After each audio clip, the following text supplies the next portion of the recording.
Kate here. Hello everyone, I'm Marilyn Moore, and I'm here with John Moore and our special duper guest host, Gina Fidel. And we're part of the Small Business Web Tech Show, and we're going to be talking about how you can use your website as a corner of visibility. We have an amazing group of guests on our panel, which we'll talk about in just a minute, but we have David Amerland and Ammon Johns and Mark Traphagen here today. We'll be introducing them shortly. First, a quick word from our sponsors. I keep doing that. There we go. And first and foremost, we want to thank the Oceanside Chamber of Commerce, which is where we are broadcasting from today. We also have a live meetup event going on here at the same time. And the Oceanside Chamber is a really wonderful supporter of local businesses, and we're pleased to be associated with them. And wrong way. we're going to go the other direction. And Sonic Spider LLC is John and I, and we have two arms of that business, Right Start Websites, which is what you probably see us on Google Plus representing, and Sonic Web Tech for e-commerce and on-demand tech support. And Gina's business is Fat Eyes Web Development, and they are located in Santa Barbara, and are a wonderful at the forefront of educating local and small businesses on the latest and best practices. And behind the scenes, you never see him, but Rich Pete Hanna has been kind enough all these times. There's a photo of him to handle the technical aspects of this kind of multifaceted production with live and online at the same time. So thank you, Rich. And going on to our wonderful all-star panel, this is the third in a series of using your website as a business asset. And today's topic is how you can use your website for greater visibility. And just a little description for those of you watching online. I know you're familiar, and for our in-person audience, Ammon Johns, who is located in the United Kingdom. He's a highly respected leader in search engine marketing and internet marketing. It's always practical. You can always count on straightforward, down-to-earth advice from him. To paraphrase Rand Fishkin, Ammon is someone to pay attention to, and if you have the opportunity to learn from him, as we do today, you just don't want to pass that up. So thrilled to have him with us. And David Amerland is also from the United Kingdom. I'm not sure, we'll find out in a second if he is coming to us from there or not, as he is all over the globe. But he's an author, analyst, speaker, and he is the author of several books. I first got to know him through Google Semantic Search, but he also has SEL Help, Google Plus Hangouts, Social Media Mind, and a new one coming out. And just to show how far Google Semantic Search has come, I knew he was going to make an announcement about it, but I hadn't caught it on Google Plus, so I Googled David Amerland's new book, and lo and behold, there it comes up. His new book, I knew it was going to be on trust, is called The Tribe Who Discovered Trust, which is a terrifically intriguing title. I can hardly wait for that one to come out. And then finally, we have Mark Traphagen, who is the Senior Director of Online Marketing for Stone Temple Consulting, working closely with Eric Inga, just a dynamite team. Mark considers his special know-how to be in the intersection of social and search, and he understands these so well. He's a sought-after speaker and guest blogger. He creates articles, videos, podcasts, hangouts on air, slide shares, and those are just the few of the things I could think of right off the top of my head. So he is fantastic at helping to educate people on how to effectively do social media marketing and search marketing. So we'd like to welcome all three of these gentlemen, and the thing that I am so excited about is even though they all work with these high-level Fortune 50 multinational companies, they all have a deep understanding and empathy, I would say, for small business. So we're so honored to have them here, and John is going to be, and he's done adjusting, give it a little intro. Gina giving a little her perspective and then diving right in with our guests. Okay, today is the third in the series of three where we focused on the theme of your website as a business asset. Our first show really focused on that concept of the business asset, and we had a great panel of internet and business development people. That show's out there for you to see. Please go and take a look at it. Then the next show we had was trying to bring together your business and the web and as a idea of web-centric, and the synergy between your web and your business, and how it can develop some opportunities. So that was a great second show, and we had some really great web development people from diverse backgrounds to speak to those. Today, we're going to wrap it all up and put a bow on it and talk about how we're going to make all of this visible so people can actually see your business and, hey, what are you in business for? Make some money, right? So, and you got to be seen to do that. So I'm going to pass the baton over to Gina, and she's going to tell us a little bit about today's show. Gina, before you start in, we forgot to introduce. Hey, yeah. I got to point the right way. Bill is sitting here. Bill Slosky. Yeah, he normally is sitting in the back, so when he comes, and Bill is really we all respect him as the Bill who says Mark. Bill spends a lot of time researching Google patents and telling the rest of us what Google might be doing or thinking of, and really big on the whole SEO, understanding the SEO search and what's going on in the background. So he's going to speak up and tell us a lot of things as we go along here, and that's going to be great. Okay, so if our engineer would white box us, and Gina, take it away.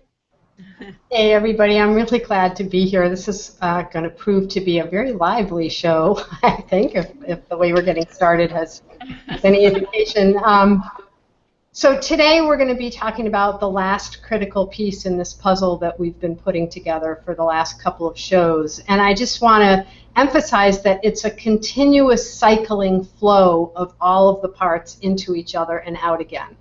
So none of them are autonomous or function alone. They're all interdependent, and they're part of this bigger thing that we're talking about.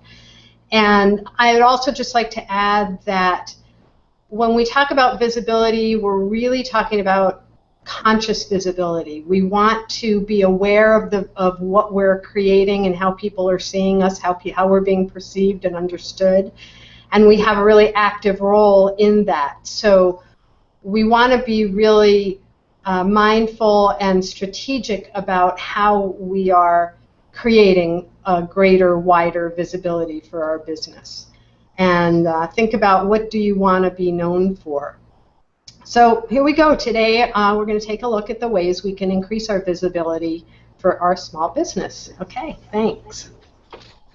Okay, we're going to start off with sort of an introductory question that we're going to pass off to our panelists and let them kind of introduce the idea of visibility as a cornerstone for your website. Your website is a cornerstone for your visibility. I got that around backwards.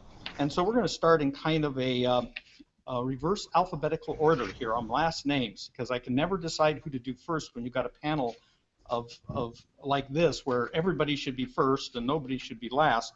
So we're going to start with you, Mark, and the question basically is, what are your introductory thoughts when talking about visibility for small businesses as it relates to your website? Take it away, Mark. All right. Well, I was more afraid that you were going to say that you were going to go in reverse chronological age, in which case I would also probably be going first. So. Well, I would I guess the first thing that I would say is I would urge people to go to the event page if you're not on it at Google Plus for this thing and read the last comment by Amerland Johns, because about an hour before the show I commented, we should just start the show by reading that aloud and then say, thanks everybody for coming, good night. It was an incredible summary of what you really should be, the way you really should be thinking these days. So I don't know what to add other than to say that it's the gist of what Ammon said is what I think David and I would certainly agree with, and that is to break out of this pattern that so many people in our audience probably have, not by their own fault, just because the topic seems so complex, of looking for magic tricks and looking for some magic button that you can push. And especially since, unfortunately, there is still so much content out there on the web and so much that you hear on social media if you are trying to learn about these topics of having visibility, of getting in the minds of customers, of getting found, getting your business found, getting ahead of the competition online. All these things are so high pressure, they seem so complex, and there's just so much snake oil out there being sold. So before we get into any of the details, which I know we will, I think the first thing is to lay aside that mindset that there's any quick fix, magic trick, any one button that you can push that's going to make that happen. Now, on the other hand, I'll just say that don't let that scare you. Don't let that make you think, well, Mark just said it's so complex and there's no one simple trick, so there's no way that I'm even going to be able to do it.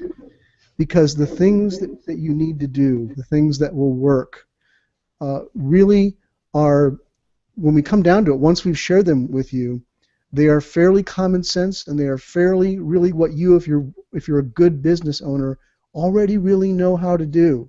It's just extending them into the online world.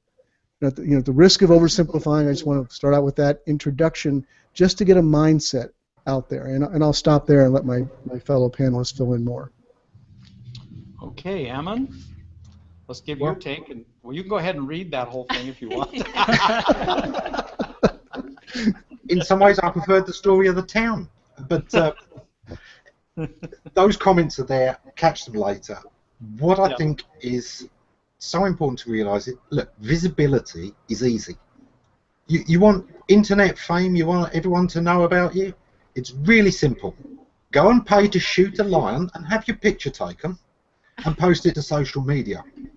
Guarantee you everyone will know who you are before the week is out. But that's it.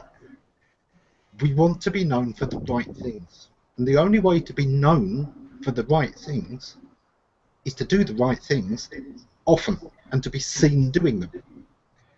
We're in an age, and David always lights up at this word, we're in an age where transparency is really important because it's forced on us.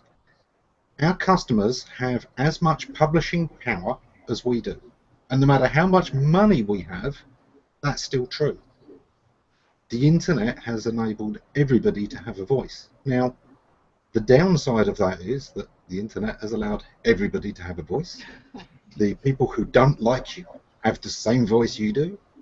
And there's a lot of din. There is constant noise going on. There are 700 posts a second, something ridiculous like that on Twitter alone. It's ludicrous how much noise there is out there. So what you need to do is be consistent, be thoughtful, be doing what you want to be known for, and to involve the people you want to be known by. And ultimately, that is the secret. I'll hand it over to David. Okay, David. Ammon, thank you. And what a fabulous introduction. I think both Ammon and Mark made some tremendously important points. So if I start with Mark first, since he started first, and I really want to highlight the fact that he mentioned mindset. And really, everything which we do is an expression of our intent, which is an expression of our understanding of things. So if our mindset is wrong, eventually what we do will also go down the wrong way and we'll do wrong things, and then we'll have lost time and perhaps money, and more critically, reputation. Now, Ammon said something else, he said, which is also important. He said transparency and publishing content and the sheer scale of it. And he's absolutely right. It can appear very daunting, but if we think that essentially, wherever you are in the world, you don't actually market to the entire country. Right now your customers are not the entire subset of the American population. It's a very specific subset of customers you're looking for. And really what the internet is and what visibility is really about is connecting with the people who are right for you. And in order for that to happen, you have to be able to present the right content, which is the right message at the right time, to the right individual. The good news is that search can actually help you do that. The not so good news is that you actually have to work at it. You really need to think, as you would in the real world, what is it that I'm trying to achieve? What is my message? What is my unique selling point in terms of a business? And then how do I translate that in the digital domain in a way that ticks the transparency box that Amon mentioned, that ticks the correct mindset box that Mark mentioned. And if we can do that, then it actually becomes relatively easy because it becomes part of your skill set as a business person. Very good. Okay. Now we're going to pass the ball over to Gina. She's got this. Oh, we have somebody online here. We'll get them real quick. Website is where you can be more honest about yourself and your business. Work on it and build an unforgettable experience. Very good. Thank you, Sergio. Okay, let's pass this over to Gina for that. Now we're going to sort of open it up to all comers. And so if you've got a thought, jump right in. Here it goes. Gina? Yeah, I'd just like to back up for a few moments, just very briefly. So I don't want to get bogged down in this, but I'd like to just talk a little bit about some of the definitions of the mysterious methods and actions that all of this falls under, because I know that these are questions that we receive from clients and people that we speak with all the time. There are a lot of terms that people don't understand. So would one of you just be willing to kind of briefly give us some of those brief definitions for, say, SEO, SEM, internet marketing versus digital marketing? I know it's very fundamental, but I think it will be helpful to sort of lay some groundwork like that. And then I'm also would like to ask as kind of a secondary for anybody that would like to speak to it is, what are some of the unexpected ways that those things might relate to visibility? Things that may not be readily apparent. So take it away, one of you, please. Well, if I started off, because I think both Mark and Amon have a tremendous contribution here, and both bring tremendous granular experience. So let's look at the overall picture. And I'll start off by saying that all the fragmentation of the past, where we looked at search engine optimization, which is SEO, and search engine marketing, which is SEM, sort of tends to sort of fall together now under one umbrella. And we talk about marketing, we talk about search, everything comes, digital marketing and the activities we engage in, they all come under the umbrella of marketing. It doesn't differentiate itself very much because the online world and the offline world are converging. The differences form and being formed by each other in order to give a cohesive identity. So that is the first step, I suppose, which you need to keep in mind, that you can't sort of wear a different hat or a different mindset when you're talking to people online if you also have an offline business, because it's part of your identity and part of your brand values, and the two worlds now are very seamlessly almost connected, and that's something you need to bring in to sort of bear in mind. So would you say then that people who are just getting started and doing research online and trying to find articles to read and kind of gathering up all the source material that they can kind of gently ignore or sort of put aside all of the terms to try to get the bigger picture? Yes, definitely. There are specific practices which come under the umbrella of each term, if we can call it that. But as a whole, coming in as a total newbie and saying, okay, which can be quite frightening. What do you focus on? SEO, SEM, digital marketing, right, exactly. Branding? Well, forget it. Just focus on marketing and sit down and work out your targets, work out the obstacles you face, work out the goals which you're going to set yourself, and then trying to work out what the steps are which are going to enable you to achieve them both online and offline. And I think especially as a small business, you're going to have to prioritize, right? It's like everything in your business. You can't do everything at once. You prioritize. If you're a retail business, you've got limited shelf space, so you have to decide what items, until we can expand the store, are we going to have on the shelves? What are the right things to have in the store? It's the same way in this online marketing world. And something that Dwayne Forrester of Bing said to us in an interview a year ago that very much resonates with what Ammon said in the comment that I referred to on the event page, is that the first priority for you should be to build a business that is so awesome and so good and serves customers so well and does what you do better than anything else, so that people want to know you and they want to share you with others. That, now that's something that was true 100 years ago. If you were running a corner store in a small town, you'd want to be doing that. It's no different today. And all of that doesn't mean eventually that you don't have to deal with issues of SEO or paid advertising online and things like that. Those are all things that you shouldn't be thinking of down the line. But you've got to have that in place first. You've got to be providing extraordinary customer service. And since we're talking about your website, as the commenter said on the screen a moment ago, building your user experience on the website, which is a buzz term that just simply means make your website as friendly and accessible and easy to use for the user, that they find what they want, where they want, what they need, that the process is easy. Those things all count. Just a note on that, it's very interesting that people who are studying and researching this are uncovering more and more, and Google's been giving hints at it, that Google and the other search engines are beginning to pay more and more attention to the user experience on a site, the usability of a site, as a part of their ranking factor, as whether a site should even rank in the search factors. It's very natural for them to do that. They want to be bringing users to sites that the user will like using, because that reflects well on them, that they did a good job of sending you to the right place. So that's telling you that that needs to be a priority. But don't just do it for the search engines. Do it for your users, for your customers, for the people who come there, so that you create that buzz around your brand. There is really only one secret to marketing, and that secret is to serve your customers well, so that word of mouth makes you spread, so that they tell others to use your company. And all of the other practices in marketing are either to amplify those people talking about you, or to use smoke and mirrors to make it look like people are talking about you when they're not.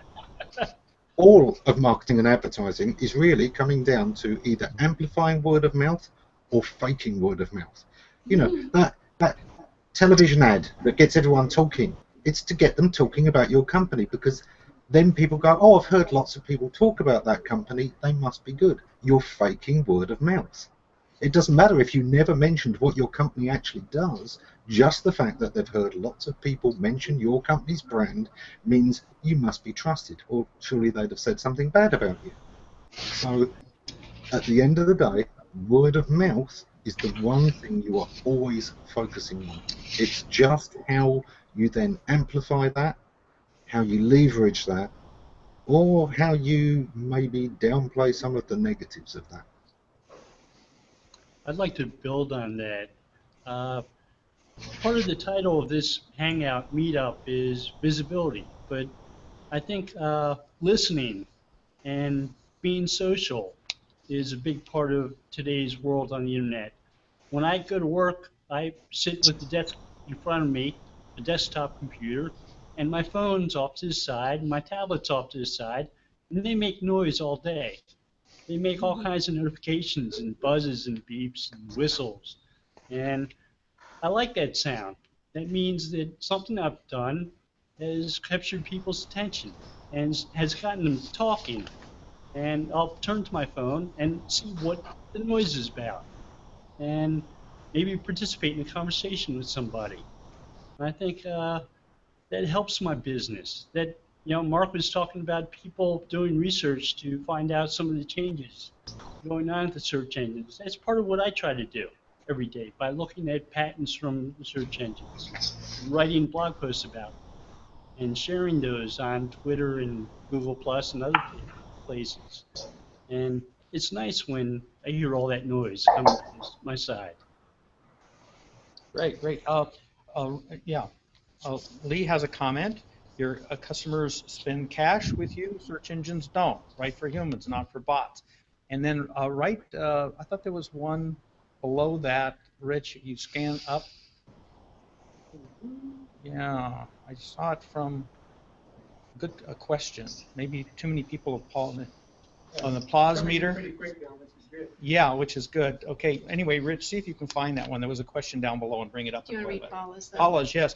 If there was an applause meter, Ammon Johns would have made it hit the top of the scale. Yes, marketing either simplifies what you do or it's smoke and mirrors. He said it much better. Great. Well, he said it with an English accent, so of course. Yeah. and here's the question. Question for Mark. What role do alien civilization? Okay. That's Ralph bringing about 6 levels of a private joke into this whole conversation. Love you, Ralph. You're not. Yes, very, very important for you, but only for you, Ralph. Only for you. I guess we've had our humor alert for the day, right? Okay. Okay. I thought we were going to answer that and quote the famous book, Men Are From Mars, Women Are From Venus. So understanding your market and the gender differences is how it all plays in. And there's a Google patent for that, isn't it? Because we're looking now at sort of transplanetary SEO. Right. If you're looking at the Internet of Things that's coming up, it's in there. Yeah. It's in there. Okay, great. Okay, let's see. Gina, did everybody kind of hit your question, or did you have anything you wanted to expand on that? Yeah, and what was great about the answers, it was perfect, is kind of like one of those, not exactly a trick question, but it's the question that's on the minds of so many people, and it was a perfect way to kind of emphasize and illustrate how unimportant those things are.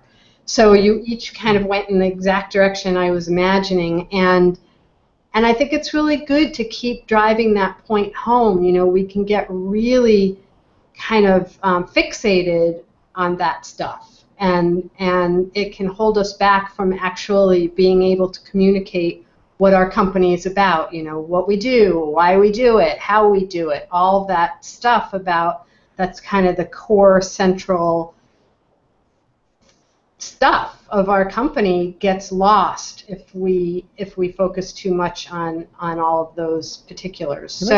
Can I say, let's throw away the script and let these guys lead us the right direction. Well, can I say one thing to balance what you just said? Sure. Everything you said was correct, and obviously summarizing what we've been saying up till now.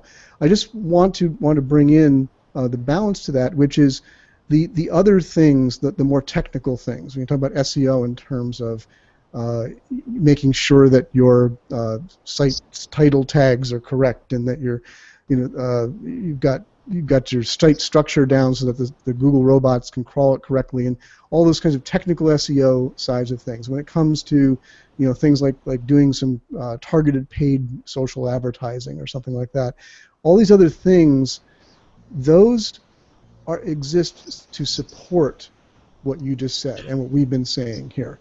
Yes. So they're not to be thrown out. That's not what we're saying. I'm saying like you can safely ignore those, but they make that happen. Again, to use the the little store analogy, it's like you make sure the aisles are clean in your store and clear of debris so people can move easily through the store.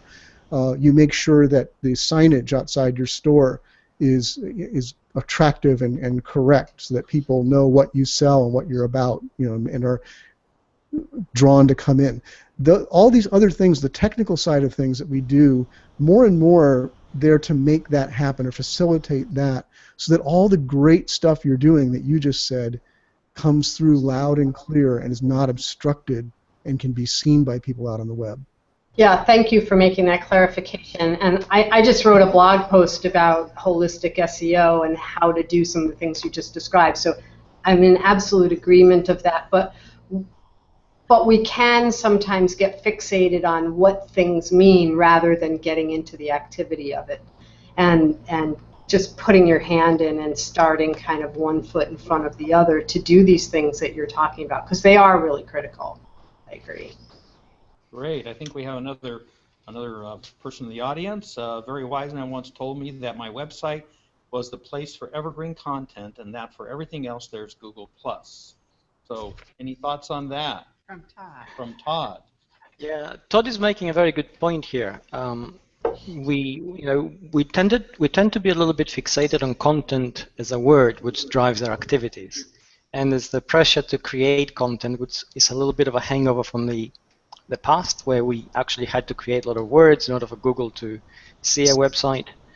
And it always comes down to, well, what are you going to create content about, especially if this is not your job and you're doing something else, and this is an additional layer to what you're actually doing.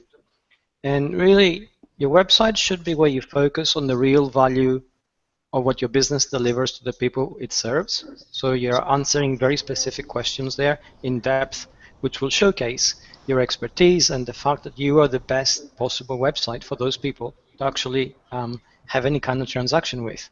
And then anything else which is ephemeral, newsy, perhaps trendy, and you do need to pump out an opinion on and be part of the conversation, you need to use social media for that, because it's transient in nature, it creates engagement, it helps perhaps showcase your personality and the fact that you're also a person and you have interests and other tangential points of contact, but it is not the core of your business, and this is what you need to keep in mind. That we often think of the content as being just something we use for SEO to attract people, or that they'll find us there. But also, your content on your site is a sales tool, particularly if you're a business that needs to get clients. You're in that kind of business. We find this all the time. It's incredibly useful when somebody calls us or contacts us, and they're in that buying process. They're trying to decide what company am I going to engage with? What company am I going to hire to do this work that I need done? And they come with questions, and we can consistently say, like, oh, here's a blog post from Eric. Here's a video from Mark that answers that question. It implants in their mind, these are the people who know what they're talking about. So think of that. Your content serves many, many purposes. It's not just an SEO tool to get you found. Very, very good. Let's see. Kristen's jumped on a comment by Sergio about needing evangelists as well, and depending on your prices, evangelists may even be in need and at the top. People really think you're good. There may be, and people are really supporting you. They'll probably spend a little more money on what you're doing, because they feel that support and that value from all these other people. So that's a great comment. Okay, let's jump over to something hopefully practical that Mark had sort of alluded to. It was a good sort of segue, and that is the idea that just any old website. This is one of my favorite pet peeves about the free websites and any old website. So, what are the hallmarks of the practical kind of visible things you can look at a website that you feel are kind of the bottom line for getting that foundation for your visibility from your website? Anybody want to tackle that one? Animated GIFs. And pictures, right? Number one. Well, that's an easy one to answer, and actually it also touches a little bit upon what Sergio said before and Kristen highlighted. Now, traditionally, any kind of marketing used to require four things: product, place, price, and promotion. And you need a product at somewhere to be bought from, at a price which you needed to promote. And all this has changed in the transition from the 20th to the 21st century with social media, with search, which is all inclusive. We get, instead of product, instead of product, now you basically go from product, place, price, and promotion. Instead of product, you need an experience. Instead of place, you need to be everywhere. Instead of price, you need an exchange of value. And instead of promotion, you need evangelists. And I'm going to use Stone Temple Consulting on this, essentially, because they're a classic example of what they do, and they really understand this, and they actually practice it. And Mark is part of this, as you're aware of. And essentially, what they do is they create great content which has very specific value to their audience. They promote it in a way that allows the conversation to take place. And because of the specific value of what they promote, then everybody else promotes their content, become evangelists and amplifiers of that, because of the value that they sense there is there. So back to the question of, if you go to their website, what do you see? Well, you don't see their services as the primary thing. You see things which are of value to what you're actually seeing from them. So they give you a lot of information which showcases their expertise. It showcases a lot of the answers perhaps which you're looking for. And you could argue, well, this is free content, right? Which has real value. And the answer is yes. But at the same time, it allows you to reduce the risk of the transaction and your decision to work with them. It allows you to establish on your own an assessment of their expertise, and then go ahead and knowingly now form a relationship. In the past, all this would be unknown. You used to take a leap of faith, driven perhaps by advertising and the fact that maybe your neighbors also had, the same kind of brand, or you heard somebody talking about it and sort of gave you the social proof to convince you. But now you become a lot more diligent and you actually have the tools to do that. So it doesn't matter how big your company is or how small, you have a website which essentially needs to bridge that confidence gap between you and your audience. You give them enough material for them to reach that conclusion on their own, convincingly, and then you have a convert. Now, obviously, I have to lynch anyone who's suggesting forgetting about the 4 Ps and that they've gone away. There are other ways of looking at them, certainly, but for me, I think the 4 Ps are still absolutely essential and more than ever a part of the web. Yeah, the place part has changed, but still, Amazon try to be everywhere. Their site is everywhere. They are omnipresent. But their whole business success is due to planning exactly where to have their distribution centers, so that their shipping works as efficiently as possible, so that they can have those prices that nobody can beat. So, place was a vital part of their actual business. Well, can I just interject here? That's a very important point. And again, let's look at the two things. In the offline world, where you have very specific cost-guided restrictions, obviously it would be foolish to say, hey, I need to establish a base everywhere. You make very cost-effective decisions based on coverage area and the cost-effectiveness coefficient. You get on the online world, again, it is foolish to try to be everywhere there. However, you are not any longer restricted to just your website presence. And case in point, you, Amon, we don't find you just on your website, because every time I open up my Google+, somebody's resharing something you said, or yesterday or the day before. I started the day with a post you posted, which I thought was fantastic. And it's that perception of presence that really makes a transition. And like everything else, essentially marketing from 100 years ago, as Mark mentioned, hasn't changed fundamentally. What has changed, however, incrementally, are the things which we now need to do, which are perhaps more in terms of the number of steps which need to be taken, but at the same time, the ability to do them has, or rather the obstacles to what we have to do have, largely gone away. Now, a small business can be almost as powerful, and perhaps even more so, as a bigger one, because they get the web a lot more, and they're a lot more nimble, and they can actually find a niche audience. So, a very important point, and thank you for asking. We shouldn't forget what's going on and say, oh, this is a brand new era, but we should also knowingly understand that we can do a lot more. Yeah, absolutely. Let's bring that to the website as well, just quickly, because on how you do that on your website is that you make your you have to begin to think of your website from the approach of the customer or the potential customer coming in. Too many people build their websites, especially commercial websites, as if the website were just the display case on the outside of the store, and they want to cram everything in the display case they want you to see, forgetting that, okay, the display case is nice and that might attract me to stop for a moment on the sidewalk and look at the store, but once something's caught my attention, a number of other questions start coming up. There's things I want to know. There's things I want to be more assured of before I'm going to make that buying decision. So if you begin to look at your website with a customer's eyes or a prospect's eyes, when they come to this landing page, what other things are they going to want to know? What other questions or insecurities or fears are they going to have? And how accessible is the information to answer or those questions or allay those fears? I mean, something simple as having a clearly accessible privacy policy. that's a should be a no-brainer. But it's the kind of thing. It's just saying, considering what people want to know, especially if they don't know you from Adam. How is your site going to reassure them at all the different levels they need before they say, okay, I'm going to send these guys my money. Yeah, and there's also a shopping process. You don't always have to do all of the parts. Look, if you've got the lowest price, you don't need to worry about almost any other part of it apart from showing that you've got the lowest price. If you haven't got the lowest price and you don't want to be competing on price with everybody, then what you need to be doing is showing them what extra they're getting, why they don't want the cheapest, why they want you. So this plays into visibility. A trick we use in visibility is contrast, to stand out.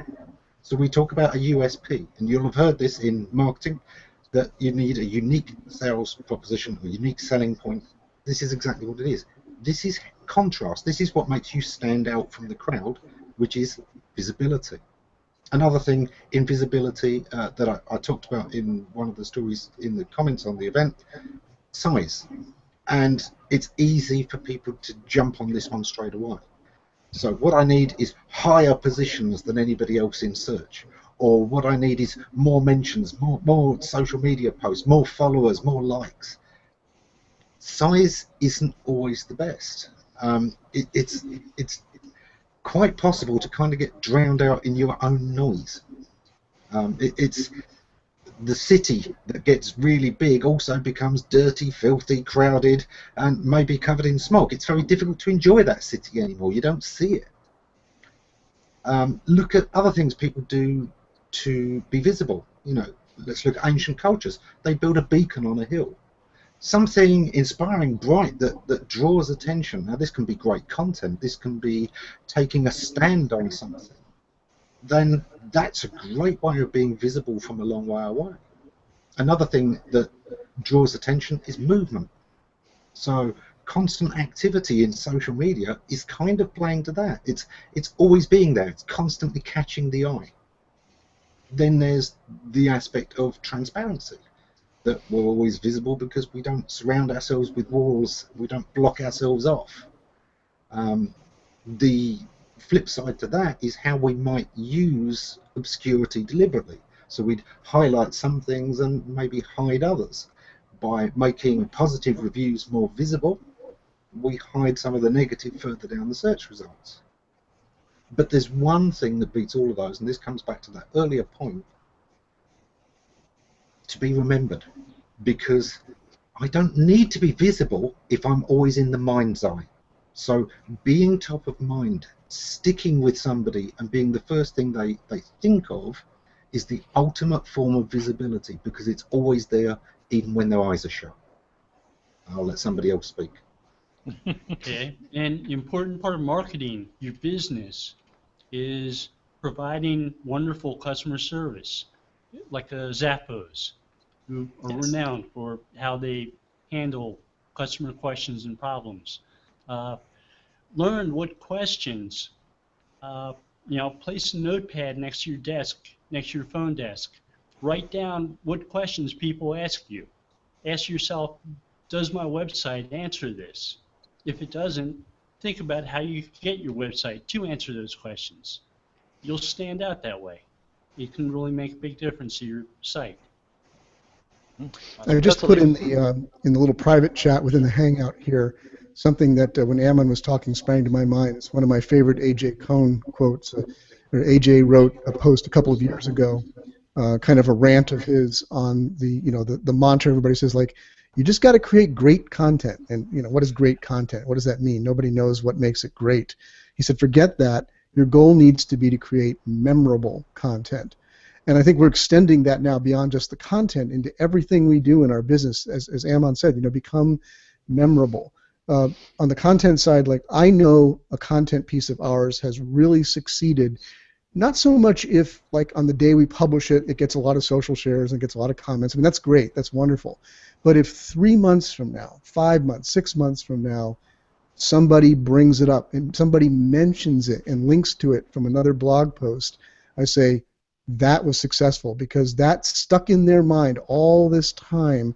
And 6 months later, they're writing about something and they're saying, like, oh yeah, Stone Temple said, this, and I need to link to that. That is gold, and I just wanted to underscore what Ammon said about that. No, that's really great. Okay, Gina, do you have a question on your list there that you want to dive into here? Sorry about that. I forgot that I was muted. We've all acknowledged that small businesses have limited resources, time, not just money, but people power and time, and I'm curious what you regard as some of the priorities, the things to do first. If you had to kind of pick and choose, and I think that the answer to that is going to be uniquely different for every company, but in general, where would you start if you were advising a company that really had a lot of restriction on their time and their resources? Okay, let me start on this because Ammon has already covered something really important here. And essentially, when we talk about restrictions, it's worth bearing in mind that irrespective of size of the business, there are always restrictions on resources, because the larger the business, the larger the scale of the problem they have, and they can never really throw enough, from their perspective, manpower and money at that, even though from our perspective the budgets may be ridiculous, and you may have a 20-30 people team running your marketing campaigns. So let's actually look at how you can gain on this. And really, you need two things. One is work on your strengths, work on whatever you're good at. If you're really good at customer service, work on that. And then link it to transparency, make it visible. Now, Bill gave the example of Zappos. They have fantastic customer service. Not only just how they deal with customers when things are going great, but also when things are not going great. And they're entirely transparent about how they go about solving problems, what caused the problem in the first place. And the result of that is, instead of actually, as a customer, thinking, oh wow, this is really bad, you understand that things will go wrong at some point, and you can see how they work to set them right. And it engenders a sense of confidence in you for them. And you think, oh, I would like to buy my shoes from there because these guys know what they're doing and they're really passionate about it. So, they basically linked up transparency to working in their strengths. And the moment you do that, a lot of other things actually cascade, because you need to create internal processes which generate trust and communication within the company. You need to also get better at communicating outside. You need to unify your marketing message. You need to understand your unique selling point or your unique selling proposition. And all these things are essentially underlying elements to those two. So find your strength, make it transparent, work within a glass cubicle, and suddenly everything begins to fall into place. The challenges are still great, but they're a lot more manageable. I really like that linking of your strength with transparency, like very, very specifically. Great.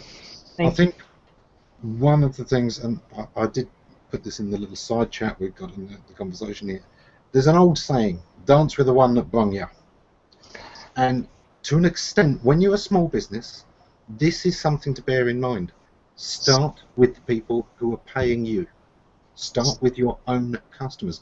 Don't go out there trying to conquer the net and worrying about, the Facebook users and the Google users. Look, those aren't paying your bills, your customers are. Start with who you've got. Start with the people you are already servicing and help them and their voices be heard more by other people. Remember what we've talked about, that all marketing boils down to word of mouth, and word of mouth comes from satisfied customers. So when you're a small business, when you're starting out, start by giving the best service you can to your customers and giving them reasons and encouragement to talk about that.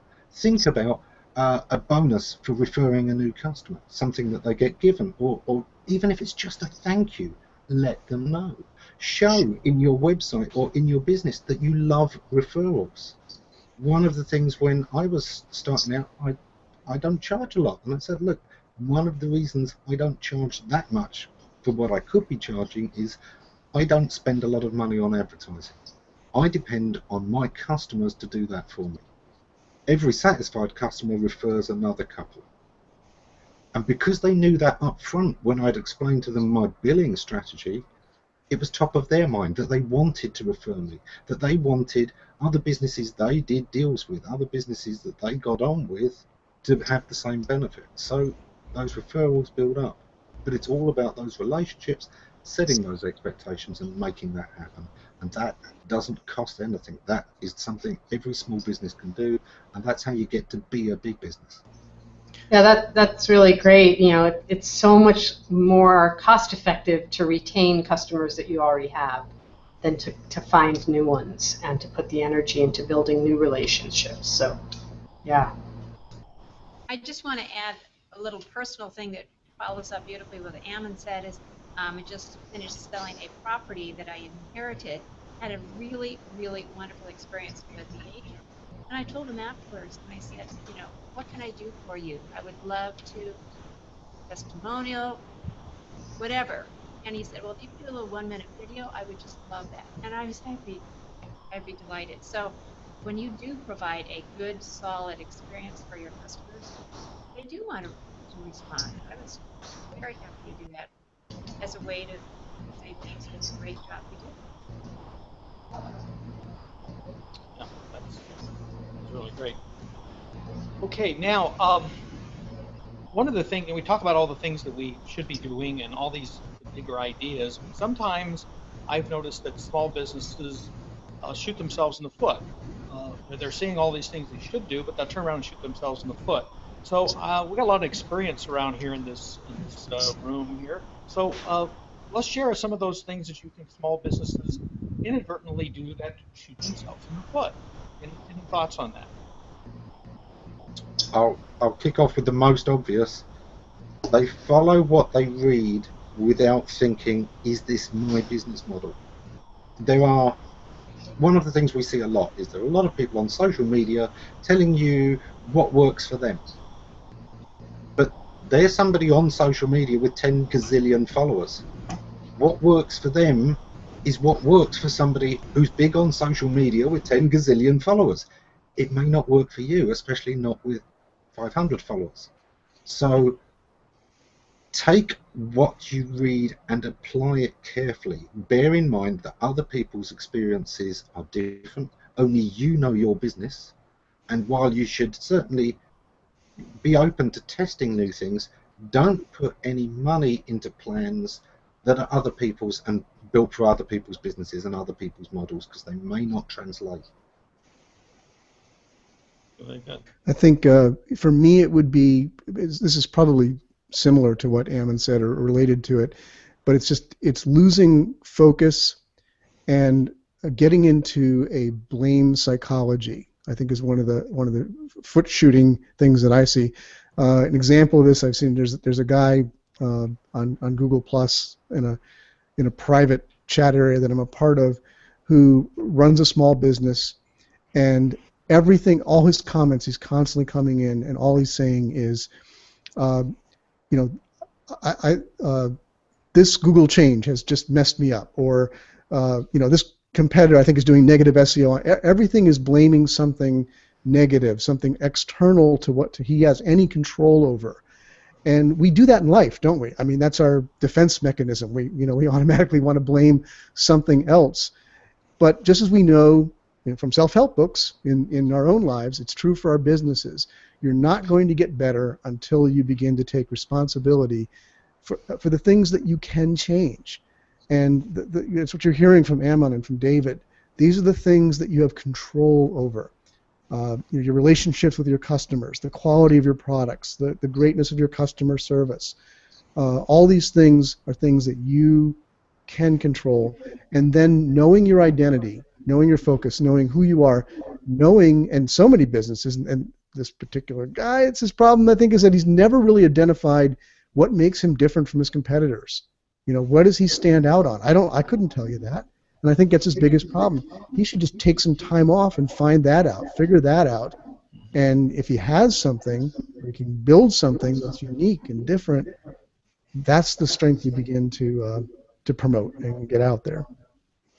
Brilliant. And from me, bringing this back to how we started, the classic mistake of any small business, and also sometimes a large business, is to take shortcuts, giving in to temptation and thinking that this is going to basically accelerate some kind of process which will lead them to, you know, higher visibility and lots of customers and lots of converts. And it's never going to happen, especially as we move forward. Everything has to be granular. All the dots need to be, all the I's need to be dotted, all the T's crossed, and pretty much everything that Mark and Amon said, they suggest that you need to be inward looking first. You need to understand what you do, how you do it. You know, frequently we say be yourself, but if you don't know who you are, you can't be yourself. You can't project your values. I can't be like Bill Slosky because I'm not him. I don't know how he thinks. I can just see what he does. So if I try and copy him, it's going to be a very poor imitation. I need to be me. But to be me, I need to understand who I am first, and I need to think about it. And it's the same for a business. You know, really understand what your business does. Understand what its strengths are, what its weaknesses are, what it's good at, and just work on that. It's one of those things where a lot of people particularly get obsessed with Google rankings or with follow accounts on social media. And both of these are wrong. Look, people don't look around, who's really big and popular that I can follow. What they follow is people who post interesting stuff that is brought to their attention. And the reason it's brought to their attention is they post a lot of interesting stuff over time. And Google isn't there looking for sites that are doing everything to jump through Google's hoops. What Google are trying to do is put at the top of search results the sites that people like the most, that people want to find, the thing that matches that query. So forget the Googles, forget the follow accounts. The whole point is what we're saying. You've got to be the good experience, because all of those other things are trying to connect people with that good experience. And if you want to be there, you've got to head them off at the pass by being the destination. You've got to be the answer that people want, the experience that people want, the good resource that people want, and then all of those things that have been built to find that or to highlight that will be working for you. You don't have to hack them. They are built to highlight that. That's what they're for. Yeah, that's really great. I just love to hear a lot of these things that I've also been thinking of, and it's always good to see all these different ways of talking about it and thinking about it. We have a Lee here that asks, why do we need to have the contact form on our website? Why do we need to spend money on AdWords? Why do we need to redesign our logo? In other words, you know, you have to have a business purpose. So, and that's great. Unfortunately, this hour has just screamed right by, and wow, I look up at the clock and I'm going, no, it can't be true, but it is. So we're going to work on our closing round here. We're going to give each of you a chance to say something to wrap up your thoughts, and we'll start with David. Well, the whole point of having a small business or a business is to become part of something greater than just a process for making money. Certainly that is important, because without it, everything else goes away. We all understand that. But if it's just about money, and that's all understanding the concepts around it, then you're not going to be able to make the impact you wish to make, and you're not going to be able to see the resonance that you're actually expecting to see. So start by understanding the bigger part of things that you're part of and what your hopes and aspirations are. Think big there, and then focus on all the little granular details we discussed today. And if you do that, then basically you're bringing something which is very big, supported by something which is very detailed and small, and you have a really good foundation. Very good. Ammon? There's a lot of times that a lot of people who get involved with online marketing in one way or another remind me of that thing where you get a youngster who says, I want to be famous. And you go, that's great. What do you want to be famous for? Oh, you want to be a Kardashian, being famous for being famous. If you want to be visible online, do something that people want to see, and they will make you visible. And that is ultimately the whole point of it. If you've got a great business, people will want to see it. And there are other businesses out there who have made it their business to highlight great businesses. So if you've got one, all of those other businesses out there are working on your behalf to get you known. And some of them, of course, only really kind of want to take your money and not necessarily get you known too much. But the whole thing is, even those will work out. Any advertising platform will work for you if you've got a great product that retains customers. Because you only have to advertise to somebody once, even if it costs a lot. When Amazon was starting out, they had a very high acquisition cost per customer. And this was in the early days when Amazon mostly sold just books and CDs. And people were saying, you're crazy. You're paying $30 to sell them a product that you maybe make a $5 profit on.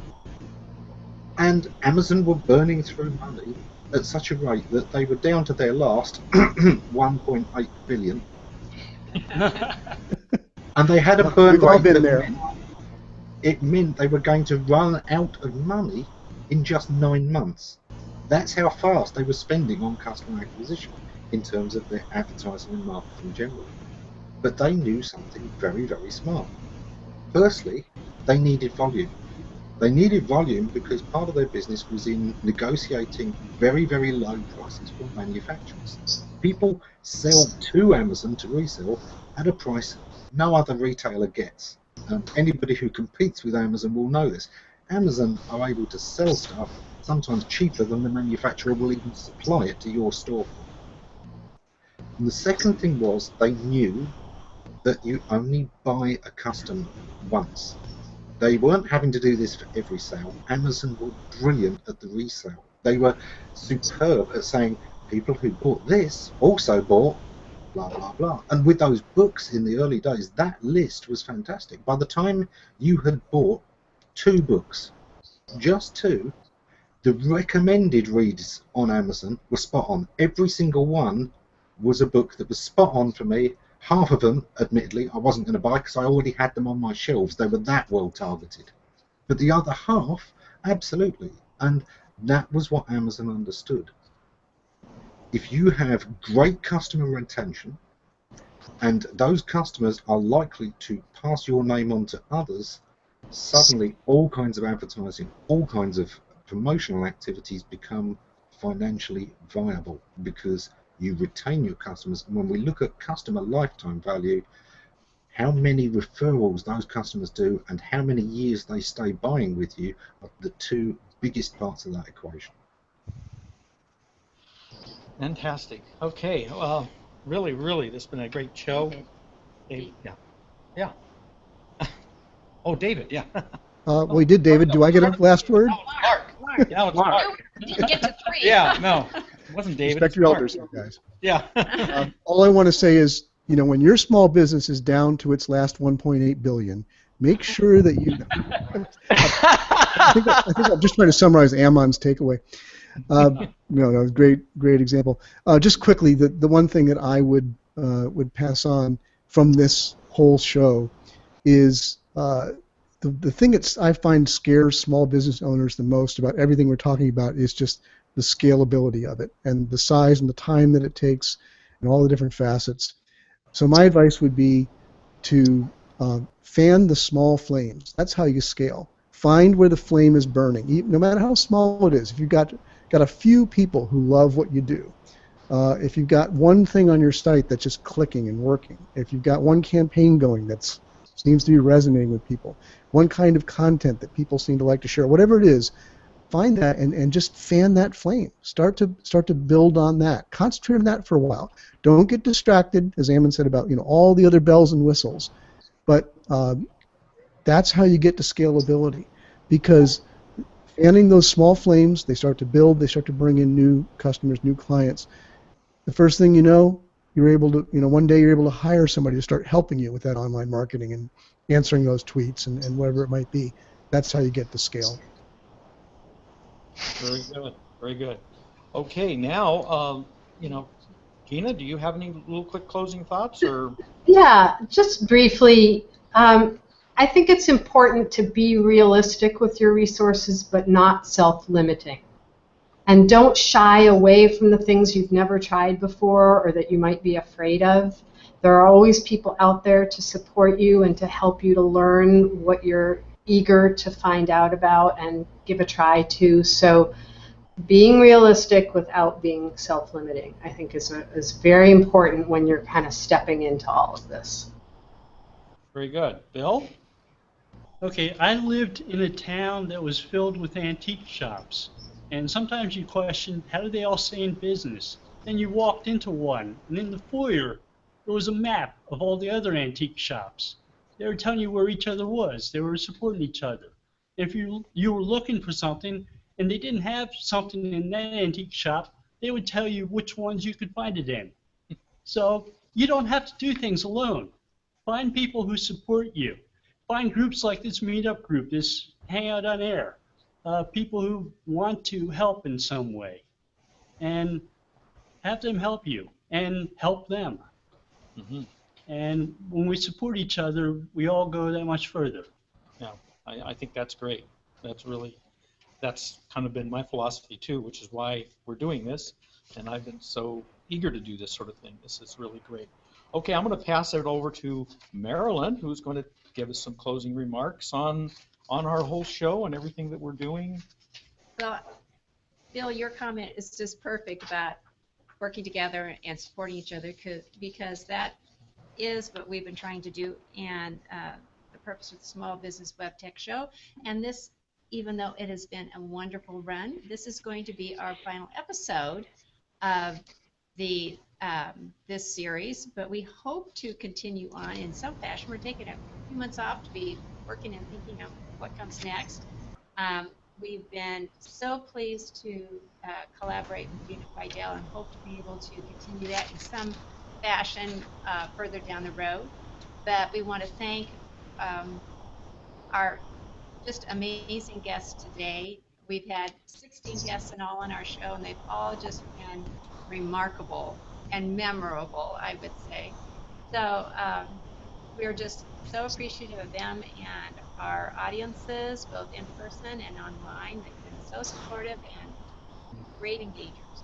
So this is it for this Small Business Web Tech Show, and we hope to see you again down the road in a new evolution, yet to be determined, but we hope to be seeing you all again. So many, many thanks to David, Ammon, and Mark, and to Gina, and we'll see you sometime. We're not sure when. Sometime real soon. Let's give our guests a hand, please. Thank you.